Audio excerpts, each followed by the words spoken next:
Hi, it's day two.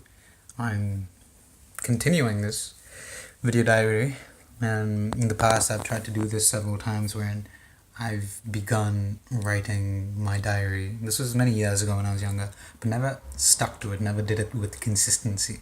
So, I'm, even though it's just the second day, I'm quite proud that I stuck to the routine that I'm doing this. And today I have a list of 6 topics, 6 things to talk about. I think it would be good to lend structure to the talk every day and broadly put into macro categories what I want to talk about and sequentially move on instead of picking at random things, because yeah, that would be good too without structure. But I realized yesterday that I missed a few things, so instead of starting a video and talking in an extemporaneous manner, I thought I'd list the things out, then address or talk a little bit about each thing, as in how they've captured my attention, arrested my attention through the entirety of through the course of the day. And the first one is, yeah, yesterday actually I'm talking about this today because I forgot to talk about this yesterday. Yesterday in the tube back from work, I saw um, I believe it was a boy in his mid-20s, unmistakably Japanese. I can tell by the way they dress and their physiognomy, physical characteristics. Um, uh, I have this unique talent.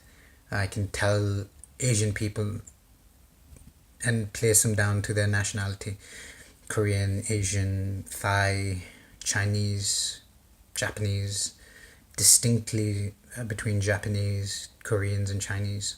Somehow I've picked up that, yes, recursing back to what I was talking about. He dressed in a very blended manner.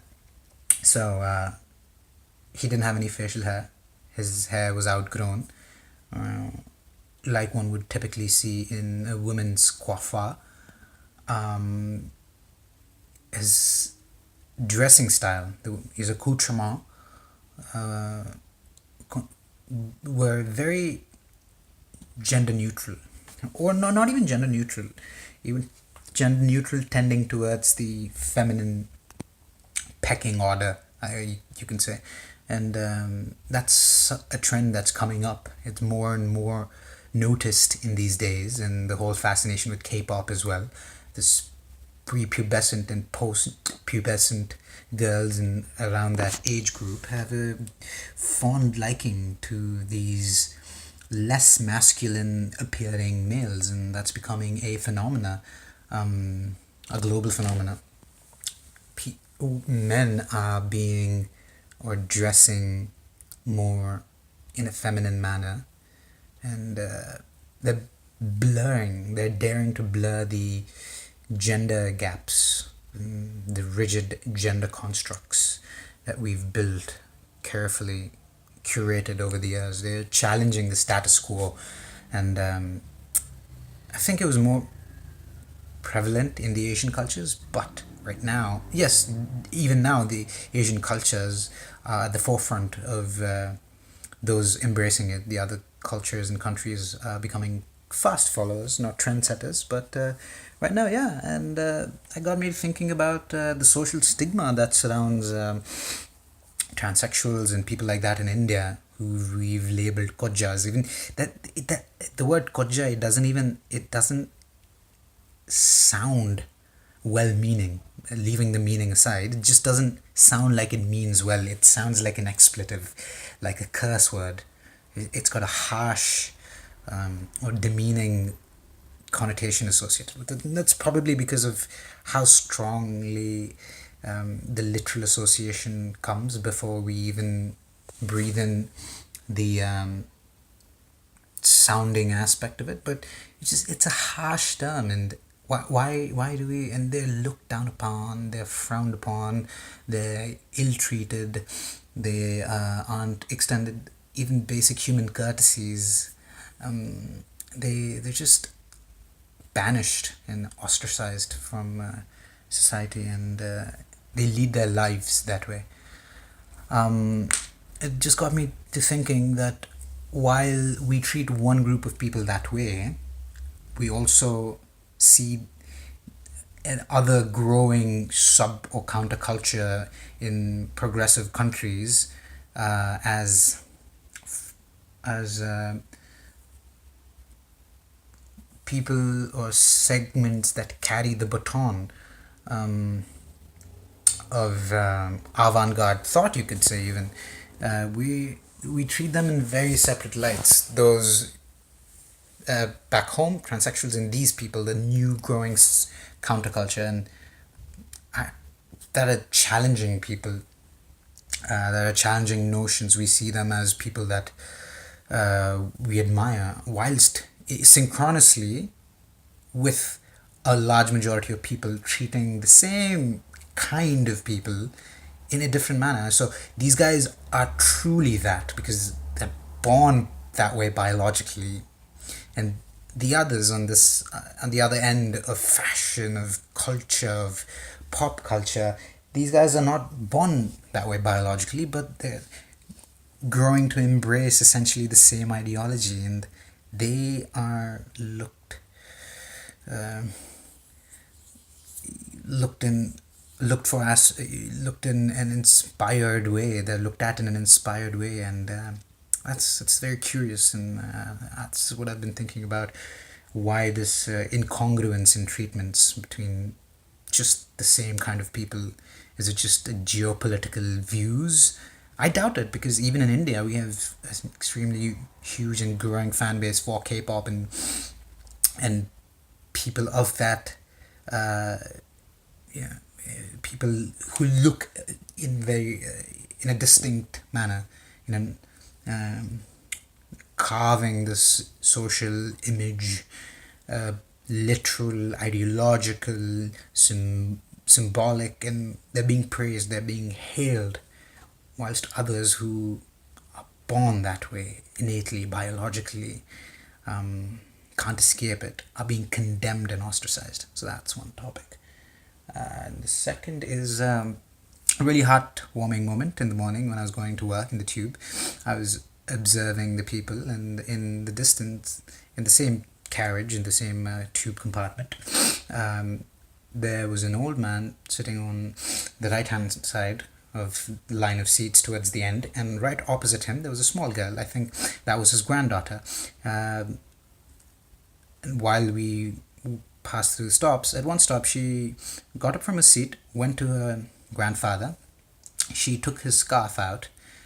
He wasn't wearing it the way a scarf is supposed to be worn. She was very young, probably in fourth grade or fourth grade, and she took it out while he sat down. And then she folded it. She took it all out, stretched it with her hands, folded it in half, put it around him, and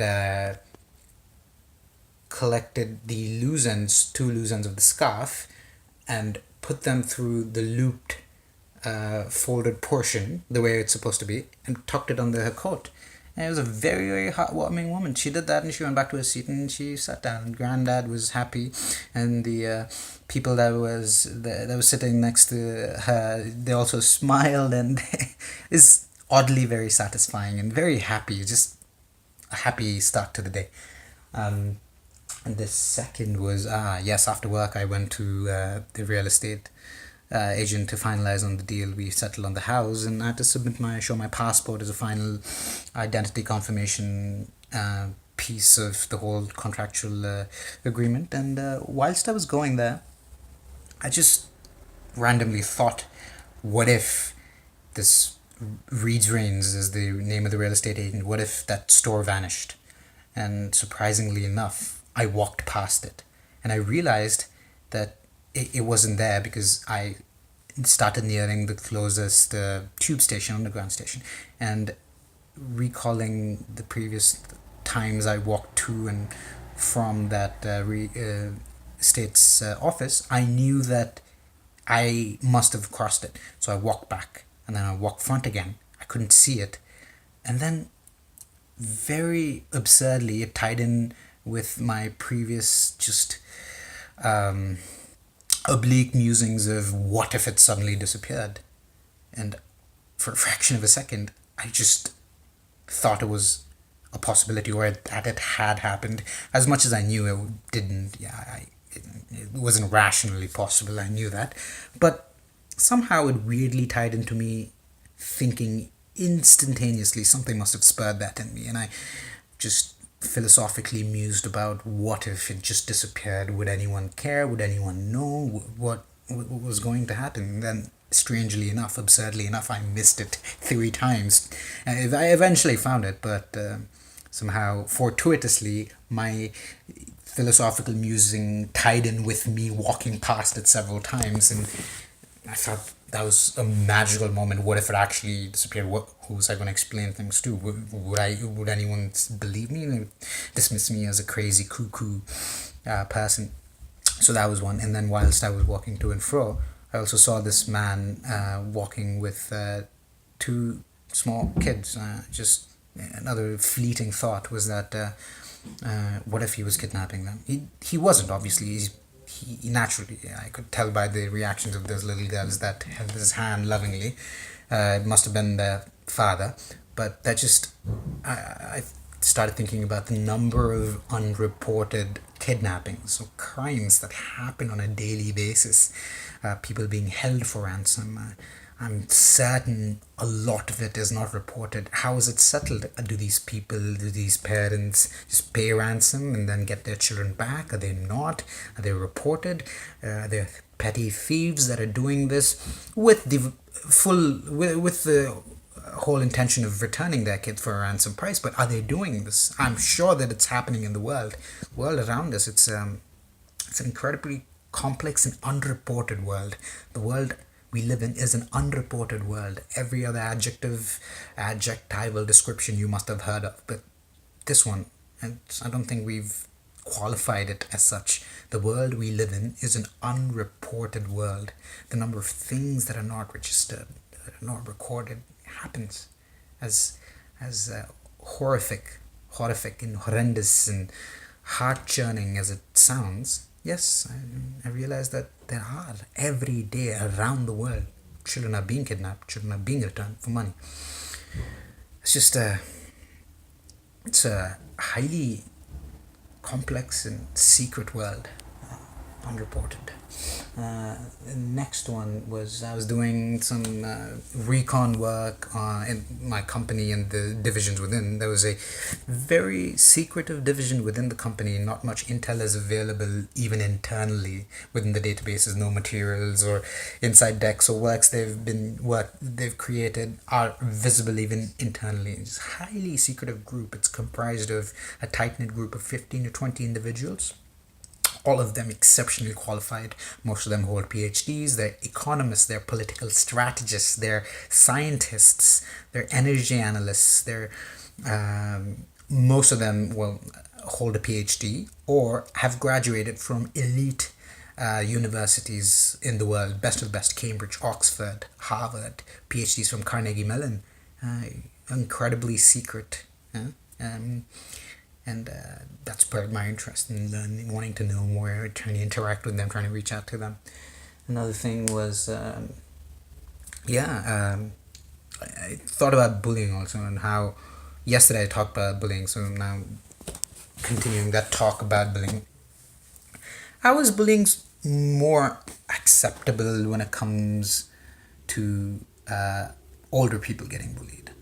That's not an isolated phenomenon. That happens too, but not much attention is paid or given or directed towards that. When younger people are bullied and as a result parents are affected, their growth is not arguably, but yes, it's projected to be stunted or highly affected because it's during their formative years. We pay so much attention to them. We take measures, we come up with ways and solutions to prevent it, to reduce the impact and all of that. There's a huge support network and system and framework in place to support those under a certain age. After the an individual reaches the age of, let's say, 18 or 20, it's uncommon that we talk about them being bullied, or what are the resources they can turn to. Are there any frameworks of scrutiny, supervision in place to see that? No, I feel like after a certain age, everyone thinks to themselves that they should be capable enough to fend for themselves. I don't think that's. I think that shouldn't be the case. A lot of older people get bullied as well, but it's just acceptable. We don't talk about it. Is it institutionalized? Is it just dismissed as banter? Sometimes it's not just banter. Sometimes it's low-key, borderline, severe bullying. What is it? Do adults have more power, are allowed more power to bully and the others to be bullied? It shouldn't be the case. Why is it more acceptable to older people? I don't think that's right. The last one, yeah. I've always, even during my undergrad years, I always wanted to just write a piece about where I stand outside buildings and windows and people just stare into their windows. I feel like it gives me, not in a voyeuristic kind of way, not at all, I'm not talking about that, but I feel like it gives me a unique and unbesmirched and unsullied view of who a person really is once they shed all forms of our constructed selves. We have this curated, constructed, elaborately weaved and interlaced persona that we create for ourselves when we're in public, when we're in a workplace, when we're in a professional context, in a networking context, things like that. But who are we when we shed all of these constructed narratives to ourselves? What is that truly singular and unique narrative to us? I think there's a lot more commonality across races and people in that manner when we talk about that fundamentally unique, it's not unique, I guess, that fundamentally unsullied narrative of us. As there's a common layer across people. The other day I was looking at a girl. She was white. She was just dancing in her room, and I just stood there, just looked for a while. And she's just very happy, very goofy. She was acting crazy. She was just dancing. It was just herself, and I've looking at that, I recall many instances when I did that myself. Just no one was there. I was entertaining nobody. I was just expressing myself in a way. I come to my room, it's the most secure place. I don't need any elaborately embroidered narratives I need to wear and cloak myself with. I'm just myself. What do I do when I'm just myself? I do things I can not always explain. Just dance, just do goofy stuff, just do crazy things. Why I do them, I haven't seriously thought about them. But from a very surface level reduction, I don't see a specific reason. Maybe it's just the joy of coming back and rejoicing in the moments that you have when you no longer have to wear these personas, these highly responsive and evolving and changing chameleon-esque personas, depending on who you're talking to, which context you are. You burn through many personas during the day. I feel we are not one persona, we are not one narrative, we are many fudged together, gelled together, that we hack away, peel, and forcefully or just willingly, joyfully take out once we're back to our rooms. And I think that's it's a window into someone's life. A literal window is a window into their most unsullied, not contrived or constructed selves in their pure form. And we all are a lot more similar than we think behind closed doors. Yeah, this is a long one. Wow. Yeah. All right. Signing off. I'll see you tomorrow with another video diary entry. Waiting to see when I'm gonna tell you that I'm building up this repository. But yep. All right. Bye. Until tomorrow.